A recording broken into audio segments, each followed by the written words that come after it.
The year was 2013 and everybody needed to make up their mind between either The Last of Us or Grand Theft Auto 5. It was one of those two that was going to make the cut for Game of the Year that year. And if it wasn't that, it was about whether or not you were going to choose between the PlayStation 4 or Xbox One. Fast forward a year later, and they thought, you know what, I think we missed the mark there. Let's revamp The Last of Us, polish up the textures, improve the frame rate, package it all together, and throw it onto the PS4 through The Last of Us Remastered.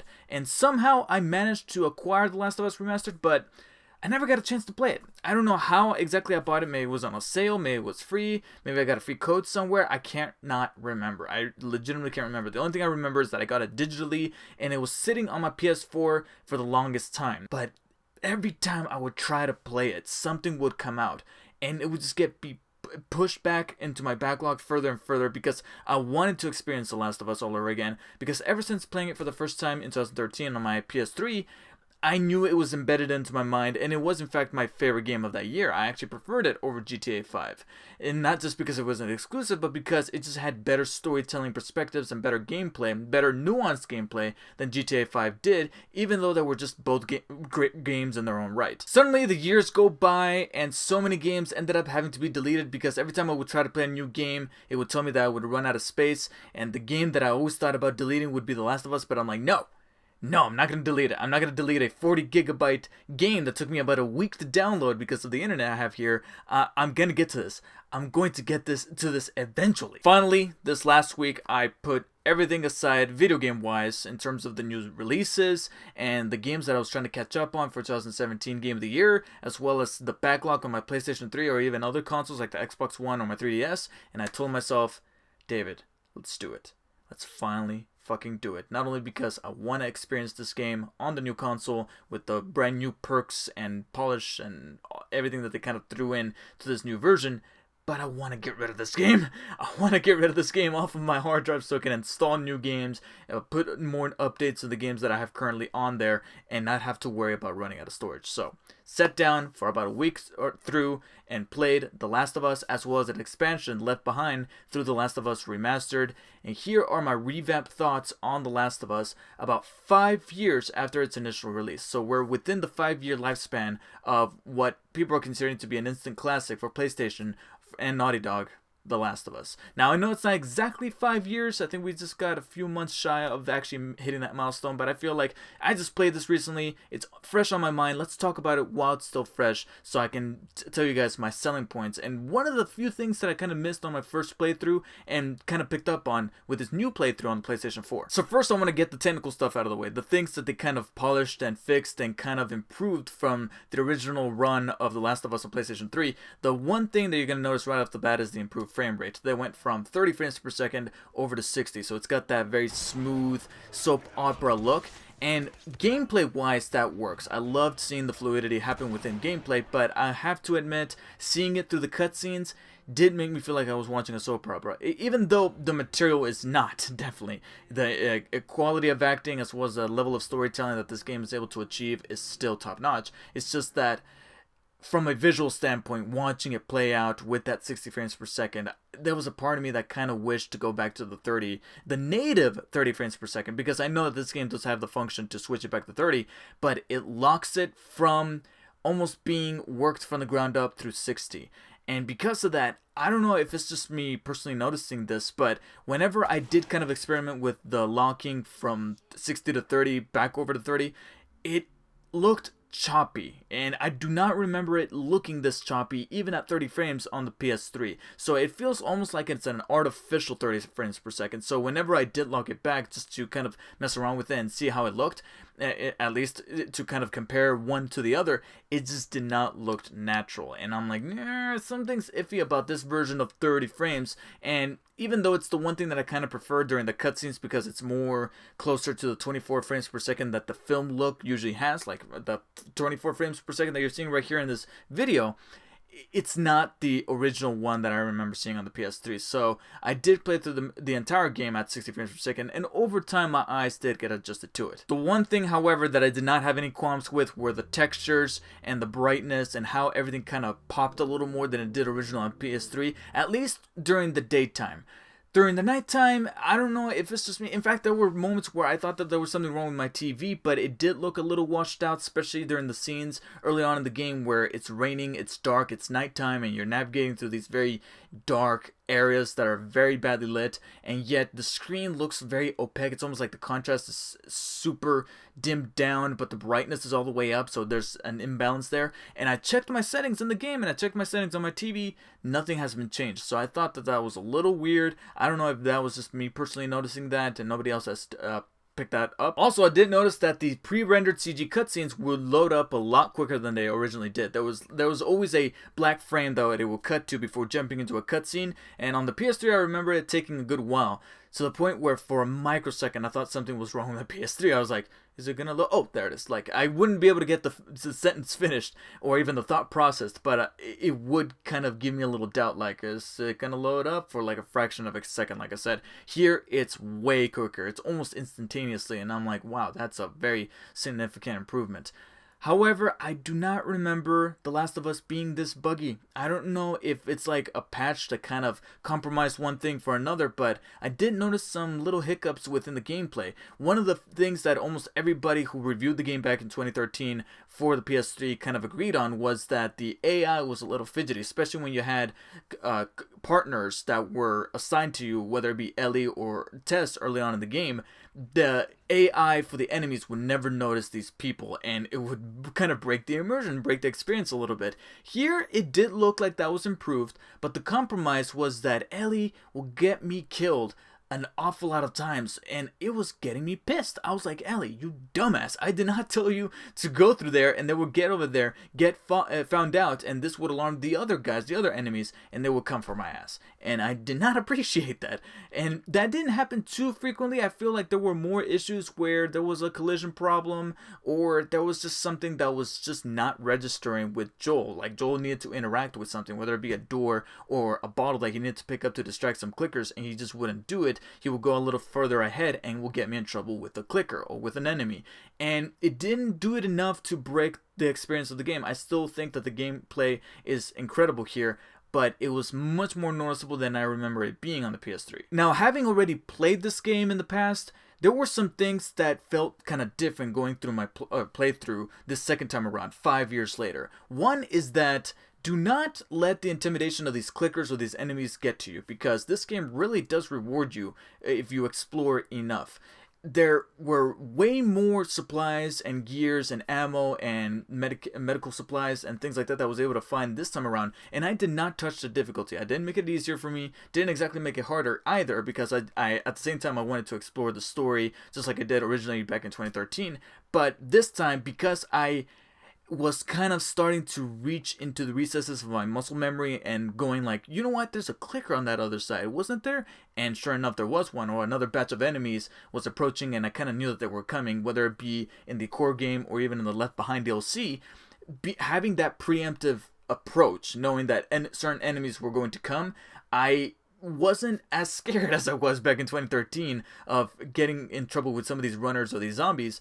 And also, I wasn't scared of losing my progress or going to a checkpoint, because you're foreign to the entire experience. You don't know exactly where the game's going to save. You don't know when an event is going to be triggered. Here, I did know when events and certain checkpoints were going to be triggered, so I knew when to explore a room or an area and when not to, and when I did, the game rewards you for doing so. I was actually very pleasantly surprised by how much supplies and ammo and medical supplies I was given to be able to take advantage of the crafting system, and it almost made the game a little easier than I would have thought it would be, even at normal difficulty. So do not be afraid to explore this game. And another reason for why I was exploring is because I wanted to go back and catch some of the artifacts and things that I wasn't able to reach before, because I was too afraid to spend a shiv, or I was too afraid to go through an area knowing that there was a clicker there. But now knowing that I have like a loaded bag of shit ton of things, whether it be bombs or things to distract them with sound or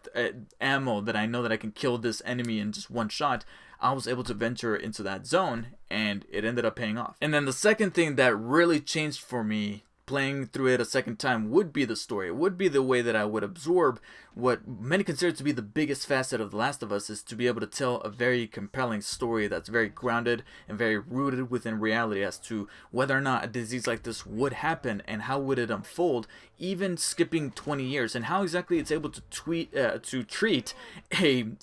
jump like 20 years from the prologue that everybody has talked about, everybody has cried at, and then skipping forward 20 years to an old man Joel having to take care of a very young Ellie, and seeing that very unlikely partnership blossom over the span of an entire year, essentially. We're talking 4 seasons. I remember when I first played it that it was kind of jarring that summer is the one season throughout the entire game that takes up the majority of the game. It's like half of the game is set in summer, and then the other half is kind of divided amongst fall, winter, and spring. In fact, winter is practically one entire environment, and that's it. And sure, the gameplay kind of changes. For those of you who have not played the game, I'm not going to exactly spoil it for you.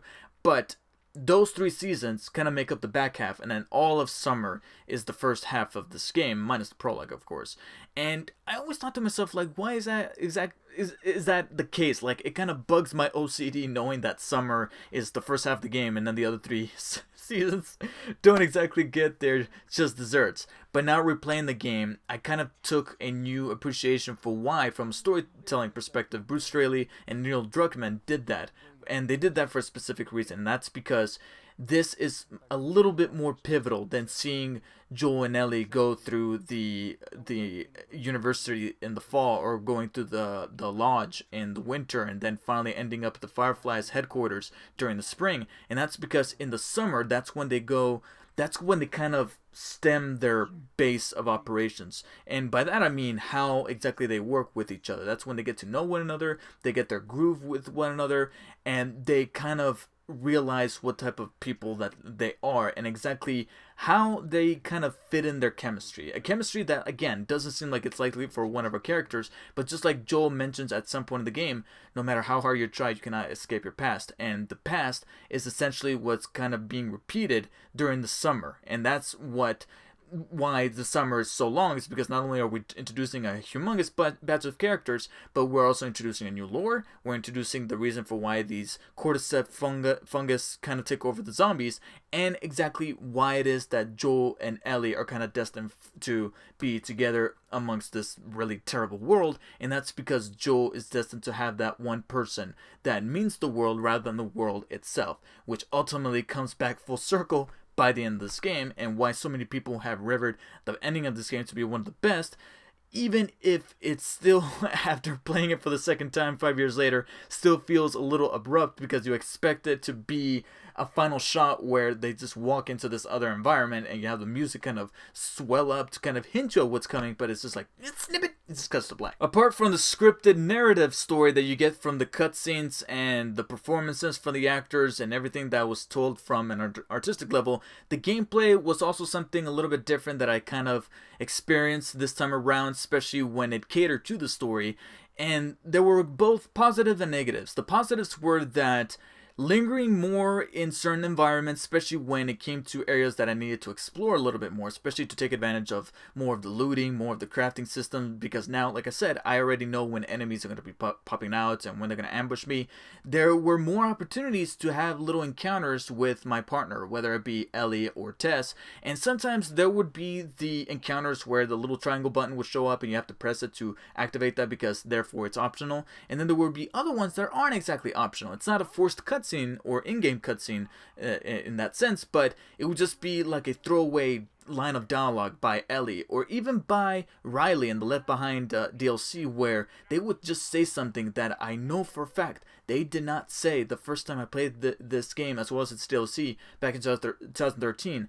And one does wonder if this was patched in from an update where they decided to dig up some old outtakes by Ashley Johnson and Troy Baker and put those lines in the game and patch them through and be able to kind of reinvigorate the experience, so you're almost like required to play the game a second time. It's possible. I don't know. All I know is that there were certain little options given to me to kind of flesh these characters out that I never heard before, and that's one of the beautiful things about video games. However, on the negative side of things that I kind of figured out playing it a second time is that Not all, but a few of those QuickTime events where a character is like struggling through something and the game tells you to press square or triangle or something repeatedly or hold down triangle doesn't exactly matter. It really does not. In fact, there were a couple of moments where the game would tell me to press a button repeatedly, did not press the button whatsoever, and the game still kind of carried on. It didn't give me a game over, it didn't do anything, it just carried on with whatever that event was. And that was a little disappointing. It's when you see the smoke and mirrors and the seams in the dress and you're kind of like, ugh. It ruins the magic. I hate this. Now, like I said, that's for a fraction of the QuickTime events. Some do end up giving you the game over and seeing a very gory death by Joel and Ellie, but it is a little disappointing to see that some shortcuts were given, but given the amount of time and how this game was delayed already once, some shortcuts need to be made, I'm sure. Unfortunately, I cannot comment on the multiplayer. I didn't jump back into it because even though I do remember liking it an awful lot when I first played in 2013, I just have so much shit to play. I have so much to play that I was just like, okay, story's done, let's jump into Left Behind. It was only about 2.5 hours long. Played it through in one day, or one sitting, of course. And from that point forward, the next day, I was just like, you know what, that Fortnite. Let's give that Fortnite Battle Royale a try. And that's where I kind of spent my multiplayer points, my multiplayer tenacity and patience, rather, and didn't exactly go into the multiplayer for this game. I will leave you guys with this, though. When the credits rolled once again for The Last of Us, here in the remastered version for the PS4, still felt the same appreciation and satisfaction that I got when I played the original game, where I'm like, yes, this is still holds up as one of the definitive examples to show to a naysayer when they say that games are not art. The Last of Us still holds as a testament to counteracting that statement. And if they're still having trouble accepting that fact, then you can go ahead and show them the behind-the-scenes documentary that is packaged with the Last of Us Remastered on PlayStation 4. I might be wrong, but I do not remember it being on the PS3, otherwise I would have checked it out. But here on the PS4 Remastered version, they packed in an hour-and-a-half documentary that kind of breaks down almost every aspect of how they made this game, from how scared they were to do something that was not Uncharted, to the final product, and looking back at it and going, wow, that's where our blood, sweat, and tears went into. And out of the entire documentary, the one moment that stuck to me the most, that just got embedded into my brain, was a segment when Troy Baker was trying to do the famous opening scene that sees the death of his daughter and the catalyst for why he becomes the character that he is 20 years later. And it gave me a newfound appreciation. Not that I didn't appreciate him before, but it really makes me go into practice to get into the habit of calling voice actors just actors, because they're not doing voice actors. It really does trivialize the work that they put in for these games, especially now when you take into account motion capture. And I'm not going to spoil it if you haven't already seen the documentary, but the documentary shows just how much hard work was put into that scene during that segment, and that's the one that kind of stuck with me, going, yeah, these aren't just video games anymore. This is not just about blowing shit up and getting the girl and getting the high score and just wasting a bunch of hours. I mean, some games still do that, but The Last of Us is a good example of how many talented people out there, both actors and developers and programmers and everything alike, are striving to kind of break out of that mold and to kind of break out of that stereotype that games cannot be art. So, The Last of Us, still an amazing game all these years later.